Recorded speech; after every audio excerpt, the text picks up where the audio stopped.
그 다음에 살펴볼 패턴은 추상 팩토리 패턴이고요. 이 추상 팩토리 패턴은 일관성을 보장해 주려는 거예요. 얘를 써야 되면 얘를 써야 돼. 그럴 때 그거를 보장해 주는 그런 패턴이 되겠습니다. 그래서 이제 같은 피자 예제를 가지고 이 패턴을 설명하고 있는데요.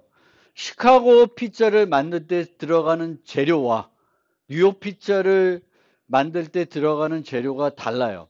그래서 그 재료를 어떻게 일관성을 보장해 줄까? 시카고 피자는 빵도 이렇게 아주 센 피자로 만드는 대신에 이제 시카고는 이게 피자인지 파인지 모르게 이렇게 막 두껍거든요. 그래서 그런 다르기 때문에 그걸 보장해 주기 위해서 이제 써야 되는데 어떻게 하냐면 요소가 4개가 필요하다. 그러면 그 요소들을 생성해 주는 메소드를 만드는 거예요. 그러면 이 메소드에 의해서 만약 내가 같은 팩토리에서 얘네들을 호출하면은 일관성이 보장이 되는 거죠. 이 빵을 쓸 때, 이 도우를 쓸 때, 이 치즈를 쓰겠고, 뭐 야채들은 이런 걸 쓰고, 뭐 해산물은 이런 걸 쓰고, 뭐 이런 것들이 이제 보장을 해주게 하는 거예요.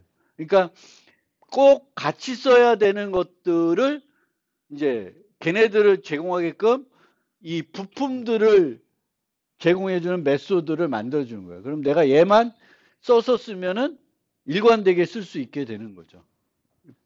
그래서 결과론으로 보면 별거 아닌 거가 되는 거죠. 그래서 얘네는 이런 식으로 이제 전략 패턴처럼 메소드만 몇 개가 있는 거예요. 부품들을 생성하는. 근데 이 부품과 이 부품과 이 부품들은 같이 써야 되는 거죠. 그러니까 얘를 쓰면 얘를 같이 써야 되는 그 일관성을 보장시켜 주게 하는 그런 패턴이 되겠습니다. 그리고 얘를 쓰다가 얘로 바꿀 수 있는데 이 예제에서도 보면 이 팩토리를 굳이 바꿀 건 아니고 내가 어떤 특정한 팩토리를 써서 이제 그 팩토리를 쓰게 되면은 내가 써야 되는 게 틀리지가 않는 거죠. 일관되게 맞춰주는 거지. 그래서 그게 abstract factory가 되겠습니다. 그래서 뉴욕 치즈 피자 뭐 이렇게 되면 이제 빵 중에는 뭐 치즈 중에는 뭐 그래서 시카고는 모짜렐라 치즈를 쓰고 뉴욕은 레지아노 치즈를 쓴다고 그래요. 실제 맞는지 모르겠는데 뭐 그런 식으로 이제 만드는 거고 뭐 예로 뭐 요즘도 이런 거 많죠. 라이트 심, 다크 심 뭐 이런 것들이 있죠. 그러면 만약에 이게 실제 내부적으로 그렇지 않을 수도 있겠지만 이제 생각을 해보면 만약에 여기에 만들 때 어떤 버튼들이나 뭐 어떤 컴포넌트들이 있겠죠. 요소들. 요걸 만들 때 쓰는 요소들, 요걸 쓸 때 만드는 요소들이 있으면 이제 이 팩토리에서 테마별 팩토리를 만들어 가지고 라이싱 팩토리를 만들면 밝은 색깔의 요소들로 모든 그 컴포넌트를 만들어서 주는 거죠. 버튼을 만들더라도 뭘 만들더라도 이제 요걸로 만들어줄게 하는 거고요. 다크심이 되면은 또 그 색깔에 맞게끔 또 해주는 그런 팩토리들을 우리가 만들어서 쓸 수가 있습니다. 그래서 일관성을 보장해 주는 게 목적이 되겠습니다. 앱스트랙트 팩토리는. 그래서 간단하죠. 뭐 별거 없습니다. 그래서 응용이 여러 객체 집합들 중 하나로 구성되어 있고 이제 그 관련 있는 객체들을 함께 사용해야 될 때 이제 이런 앱스트랙트 팩토리를 만들어서 씀으로써 부품의 일관성, 요소의 일관성을 우리가 제공해 줄 수 있는 게 앱스트랙트 팩토리 패턴이 되겠습니다. 그래서 앱스트랙트 팩토리 패턴은 이렇게 뭔가 특별히 이렇게 그 구현적인 측면에서 뭔가 자세히 설명할 요소는 없고요. 이런 언제 이런 패턴을 쓰냐 그것만 좀 알아두시면 되고요. 그래서 이 두 개를 비교할 건 아닌데 쓰이는 기술은 조금 다르죠. 팩토리 메소드는 상속을 이용하고 있는 거고요. DIP에 충실하게 되어 있는 거고, Abstract Factory는 전략 패턴과 거의 흡사하게 이제 바꿀 수 있게 해주는 건데, 이 바꾸는 게 바꿀 수 있게 한다는 게 중요한 포인트는 아니고, 이제 여기에 여러 개의 메소드들이 Abstract Factory는 제공이 될 텐데, 이 메소드들을 쓰면 일관성을 보장해 주는 거죠. 얘네들을 이용해서 다 그걸 받아와서 쓰면은 맞는 애들, 같이 써야 함께 되는 애들을 이제 함께 쓰게 되는 그런 형태가 되겠습니다. 그리고 이 생성 패턴들은 항상 그렇지만 제품, 프로덕트, 생성해야 되는 것들이 뭔가 새롭게 추가가 되면은 코드 수정은 불가피해요. 새로운 피자가 만들어졌다, 생겼다. 그러면 수정을 해야 되는 거지. 이 생성 메소드들은 어차피 프로덕트, 여기 프로덕트는 이제 피자죠. 새로운 뉴욕에 없던 불고기 피자가 거기 들어갔어. 그럼 새로운 게 만들어져야 되는 거지. 수정할 수밖에 없습니다. 그거는 그걸 어떻게 할 수 있는 방법은 없고요. 그 다음에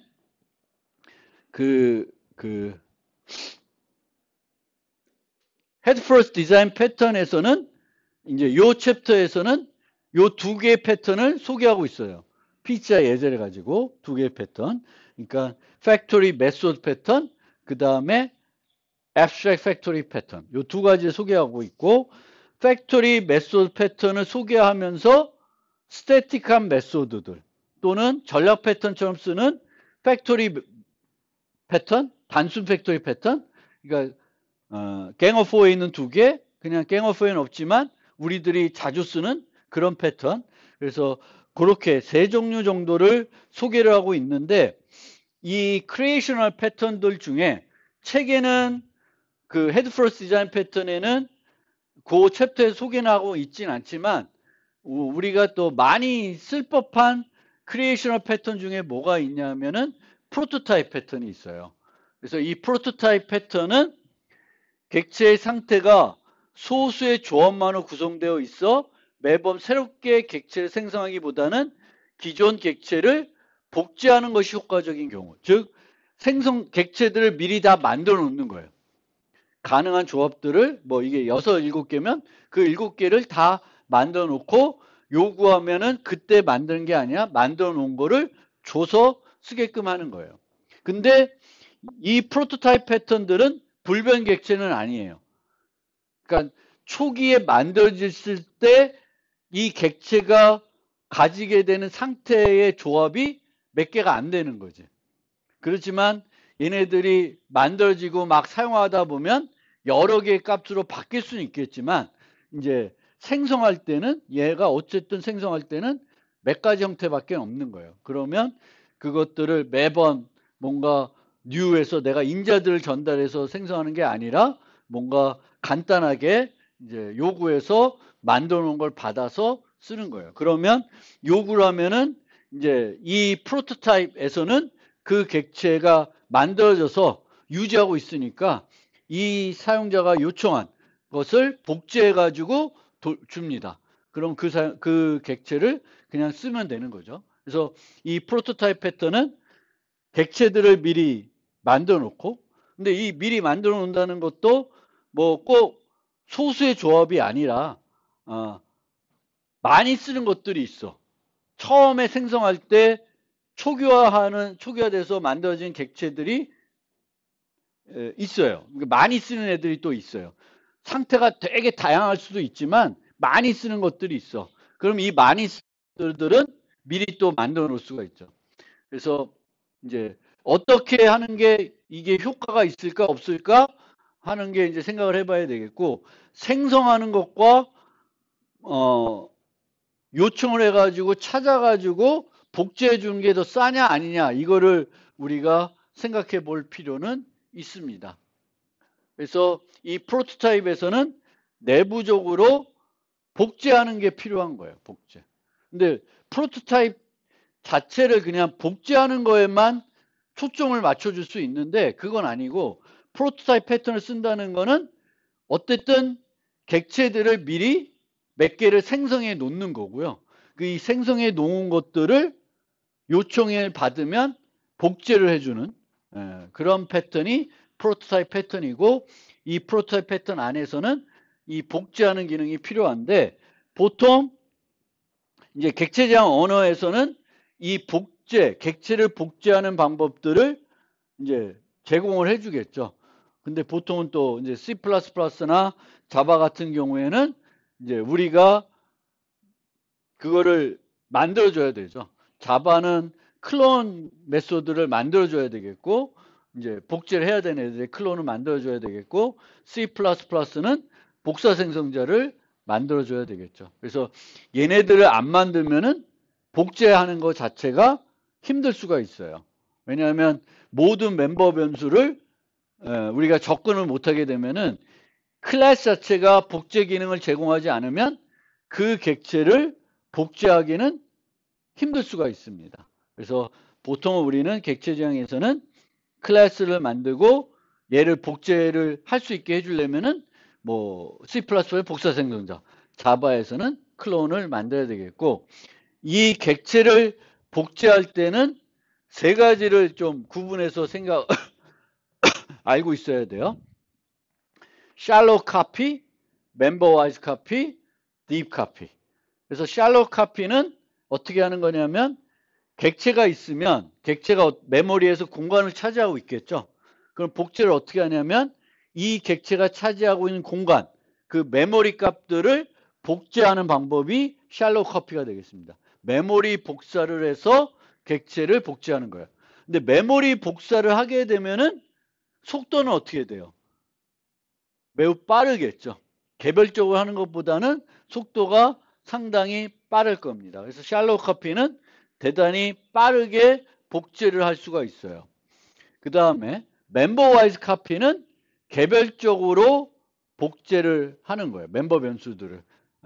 메모리 복사하는 게 아니라 개별적으로 복제를 하는데, 이 멤버 와이즈 커피의 중요한 점은, 만약에 객체가 멤버로 또 다른 객체를 유지해, 포함 관계로 객체를 유지하면은 그 포함 관계를 유지하는 객체를 그 객체가 제공하는 복사 생성자를 이용해 가지고 복제를 한다는 거죠.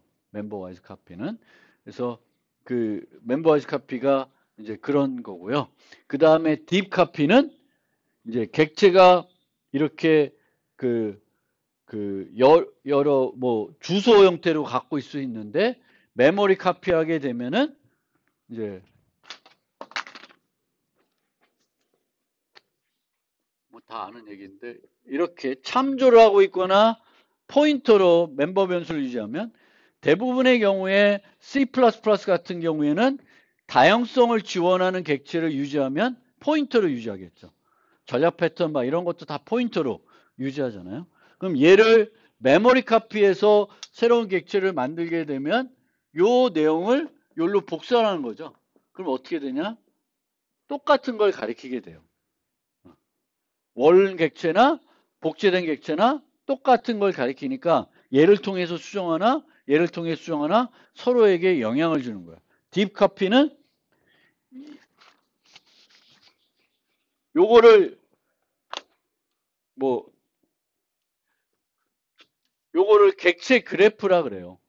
객체를 구성할 수 있는데 막 포인터로 해가지고 이제 이 객체를 구성하는 객체들이 또 아래 뭐 여러 개 있을 수 있어요.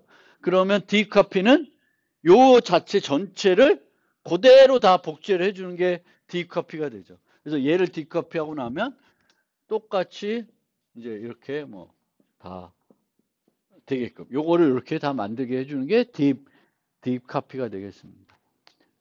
똑같은 형태대로 이제 오브젝트 그래프를 쭉 탐색하면서 다 복제를 해주는 게 딥 카피가 되겠고요.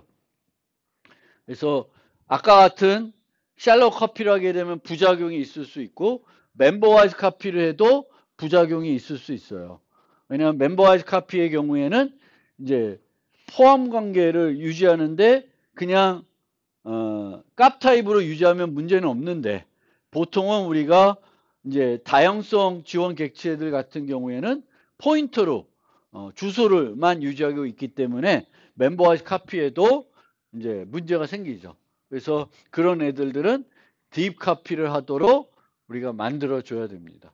그래서 이제 이 프로토타입 만들 때는 이제 이 프로토타입에서 복제할 객체들이 이런 이제 딥 카피를 제공하게끔 이 복제 기능들이 잘 만들어져 있어야 이제 프로토타입 패턴을 활용할 수가 있고요.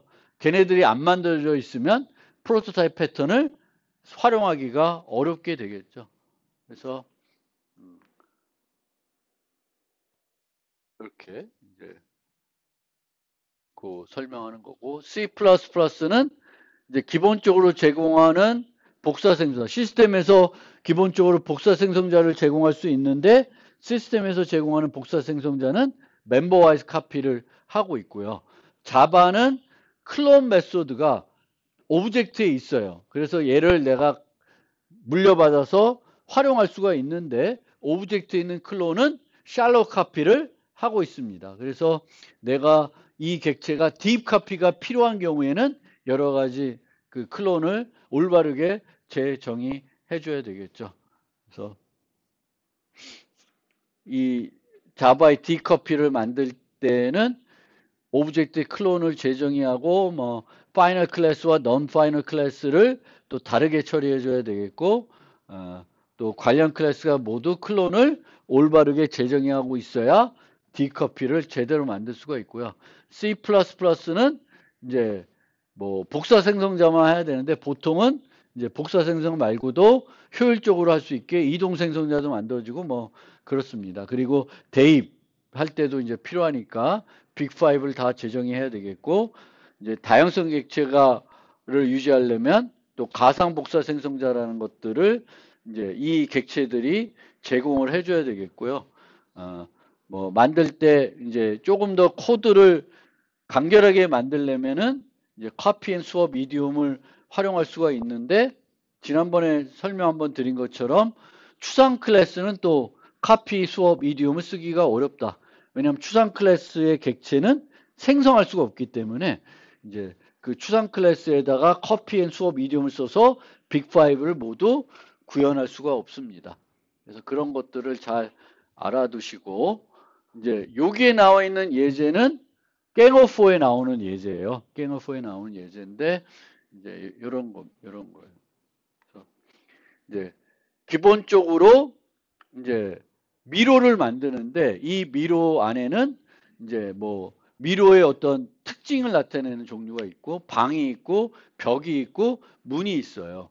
그래서 이런 것들을 만들어 놓는데 이제 이 팩토리는 메이즈 문을 만드는 뭐 이런 여러 가지 이제 이제 여기서 이제 이 종류들을 써가지고 팩토리를 구성할 수가 있고요. 그럼 이 팩토리를 구성을 하면 얘네들이 이런 객체들을 미리 유지하고 있는 거예요. 심플 메이즈, 트랩 워, 뭐 트랩 룸, 심플 도어를 유지하고 있는 거예요. 객체들을. 그러면 이제 요걸 보면은 대표적으로 어떤 식으로 이제 프로토타입 활용하는지 보시면 이 문을 만들게 되면 문에 필요한 모든 것들은 그냥 복제해서 쓰는 거예요. 그리고 뭐만 이제 만들어 놓고 쓰냐면은 어떤 방과 어떤 방을 연결하는 문인지만 세팅하고 나머지 것들은 그냥 다 복제된 대로 그냥 쓰는 거예요. 매번 설정해 주는 게 아니라. 그러니까 어떤 객체를 생성하는데 이 객체를 구성하는 요소가 한 7개예요. 많다. 한 5개 다 칩시다. 그러면 이 5개를 원래 다 초기화해 줘야 되는데 초기화하지 않고 4개는 이제 만들어 놓은 거 그대로 쓰고 이제 하나만 바꿔 놓는 거죠. 뭐만 바꿔 놓냐? 이제 문 같은 경우에는 어떤 문에서 어떤 문으로 통과하는 문인지는 문 생성할 때마다 다 달라지겠죠. 그것만 달라지고 문의 어떤 기본적인 특성들은 심플 도어면 다 똑같은 어떤 기능을 갖고 있기 때문에 걔를 이제 복제해서 쓰는 겁니다. 그래서 이런 프로토타입 만들 때는 이 복제도 효율적으로 이루어질 수 있을 때만 프로토타입 쓰는 게 효율성 측면에서 바람직할 수가 있습니다. 그리고 저는 이건 안 해봤는데 한 번도 해보신 분 있어요 혹시? 파이썬에서 디커피를 내가 스스로 만들어서 뭔가 해본 사람 있어요? 보통은 파이썬은 그냥 그 카피 모듈에 있는 카피, 디커피를 그냥 가져다 써요. 그러니까 클론과 뭐 같은 뭔가 어떤 클래스를 정의하면서 내가 복제하는 기능을 각 클래스마다 개별적으로 안 만들어도 되는 거죠. 안 만들고 카피 모듈에 있는 걸 갖다가 쓰는 건데 이 카피 모듈에 있는 걸 갖다가 쓰더라도 카피 모듈에는 카피라는 메소드가 있고 딥 카피라는 메소드가 있어요. 그래서 샬로 카피하는 기능, 딥 카피하는 기능이 다 만들어져 있는 거죠. 어떤 클래스든지 걔만 써서 하면 되는데 그게 이제 문제가 돼. 그거를 쓰면 안 돼. 좀 다르게 해야 돼. 그럴 때에는 이제 이런 것들을 이런 던더 메소드들을 내가 직접 정의해 주면은 내가 정의한 대로 객체가 복제가 된다고 합니다. 한 번도 써보진 않았어요. 쓸 일이 없어서. 그래서 파이썬에서도 이제 그 객체를 복제하는 그런 것들을 여러분들이 알아두시면 되겠습니다. 오늘은 여기까지.